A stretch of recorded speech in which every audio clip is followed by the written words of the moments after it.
Assalamu alaikum dear students, I'm Farooq Abdullah with History of English Literature. Today we are going to talk about Romantic age in English literature, and here in this lecture we'll discuss prominent traits, major trends and literary characteristics of a Romantic age, and inshallah in our next lecture we'll deal with the prominent poets, major writers and their works.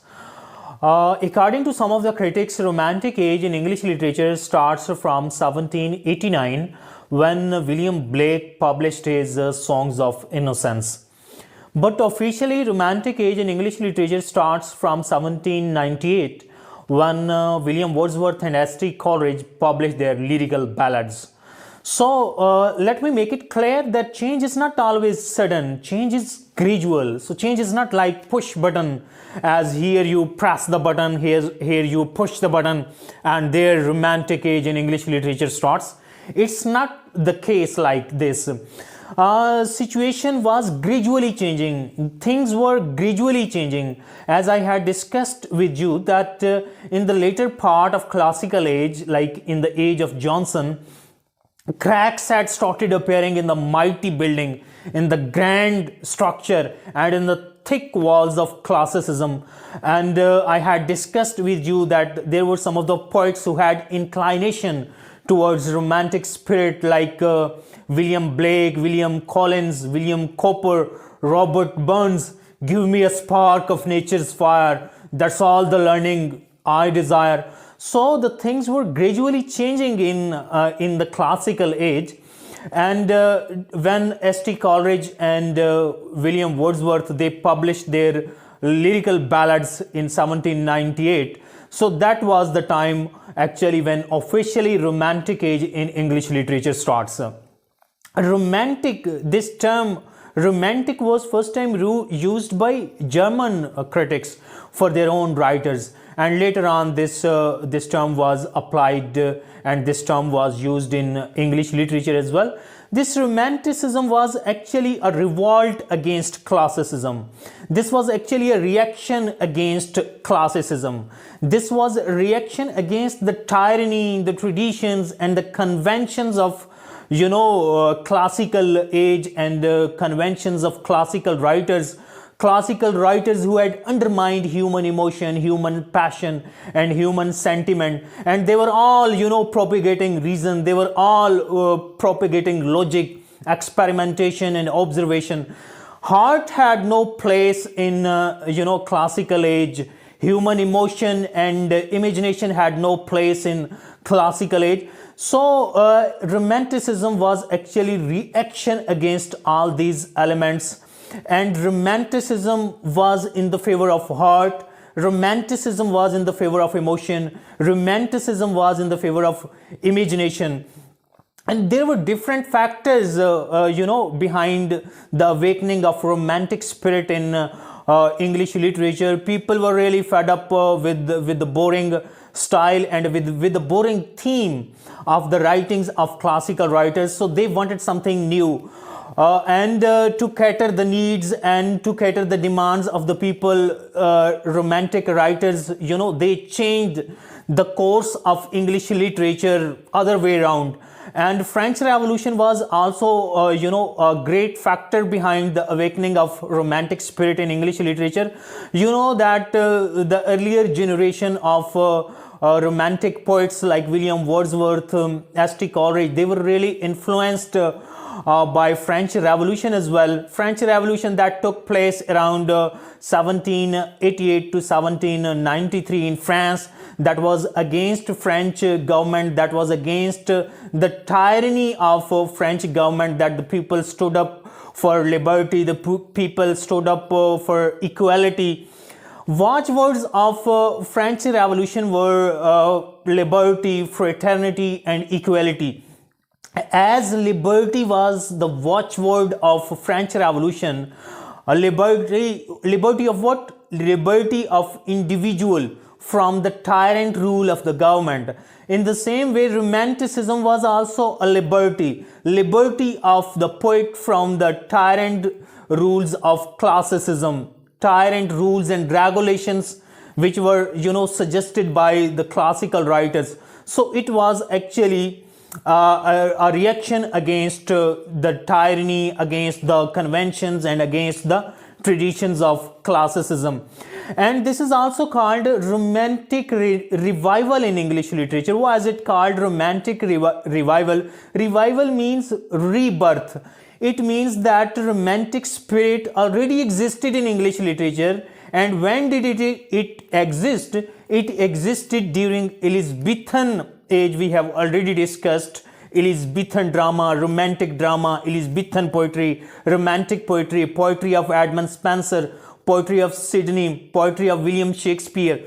So this was actually the revival of that romantic spirit that was once lost in English literature. That is the reason that the poets of romantic age like William Wordsworth, S.T. Coleridge, Shelley, Keats, Byron, they got inspiration from those poets of Elizabethan age, the poets of that first age of romanticism in English literature, the Elizabethan age. They followed the footsteps of great Elizabethans like Edmund Spenser and William Shakespeare, because those were the poets who spoke their heart in their poetry. And here when we see in romantic age, like the poets Keats, Shelley, William Wordsworth, S.T. Coleridge, they were all standing for emotion, and they were all standing for imagination. If we are to discuss the literary characteristics of romantic age, first of all we must discuss imagination. Imagination was the hallmark of romantic age.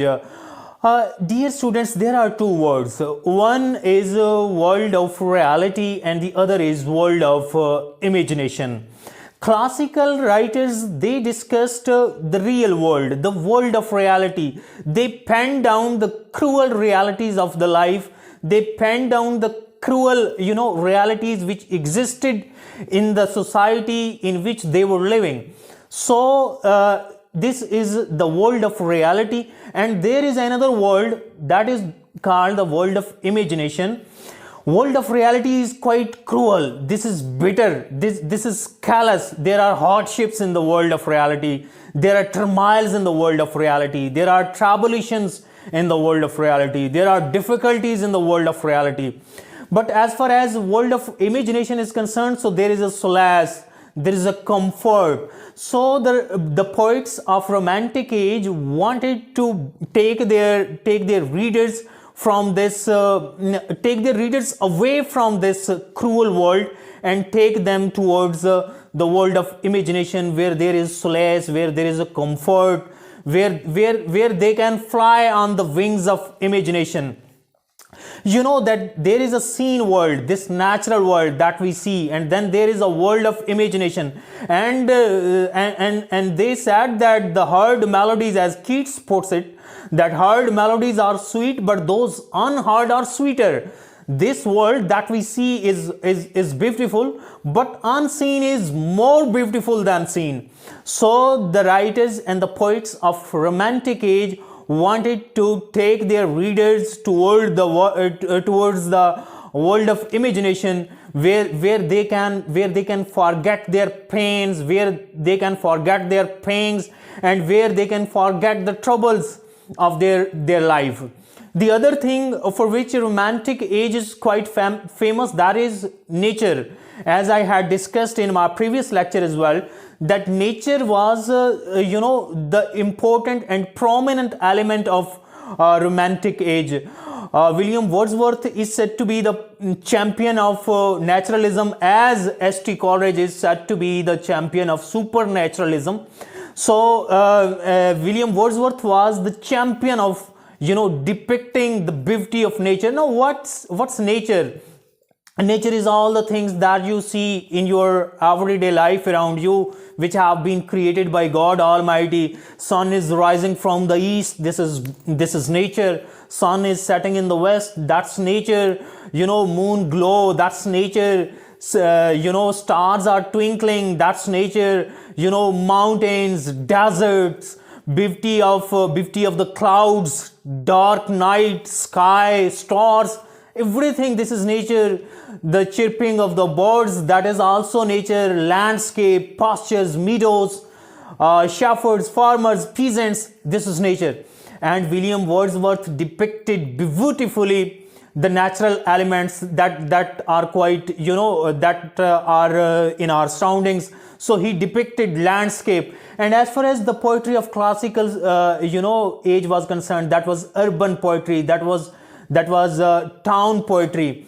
But the poetry of romantic age is the poetry of country life, that is the poetry of village life, that is the poetry of rustic life. And the kind of language that romantic poets used, that was rustic language, that was the language that was spoken by the countrymen, that was spoken by the villagers, that was spoken by the shepherds, that was spoken by the peasants, as we see in the poetry of Edmund Spenser. So we see in romantic poetry the description of landscape, we see the description of peasants, we see the description of shepherds, and everyday life and everyday language. And as far as the language of classical school of thought was concerned, their language was sophisticated, their language was artificial language was there, but here natural language is there. So depiction of natural elements, natural beauty, chirping of the birds, moon glow, the clouds, and these sort of things that we see in a romantic age. And another important feature and important characteristic of a romantic age was focus on human emotion, focus on heart instead of focus on brain and logic, as it was the chief characteristic of classical age, that they focused on logic, they focused on experiment, and they focused on reason and mind. So the poets of romantic age, they were more concerned with heart rather than they were concerned with mind and logic and experimentation and observation. They were speaking their heart. They were talking about the emotions, they were talking about the sentiments, they were talking about the passions which were undermined and which were suppressed by the writers of classical age, and particularly by Pope, by Jonathan Swift, and by Dr. Johnson.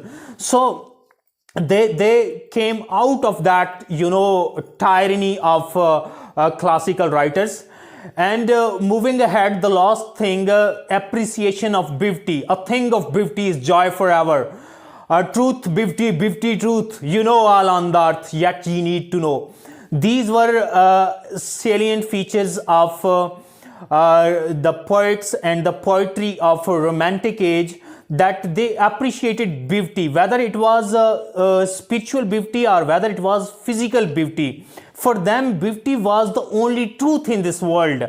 Beauty, truth, truth, beauty. All on the earth, yet ye need to know. That beauty was the only truth in this world, in this world, and although you know about it, that truth is the only, beauty is the only truth, beauty is the only reality in this world, yet you need to work more on it, yet you need to know more about it, that beauty is the truth, beauty is the only truth in this world. So these are some of the important characteristics and important features of romantic age, and inshallah in our next lecture we will discuss the poets William Wordsworth, S.T. Coleridge, P.B. Shelley, John Keats, and of course prose writers as well, Walter Scott and Jane Austen. Stay tuned, stay happy. Thank you very much.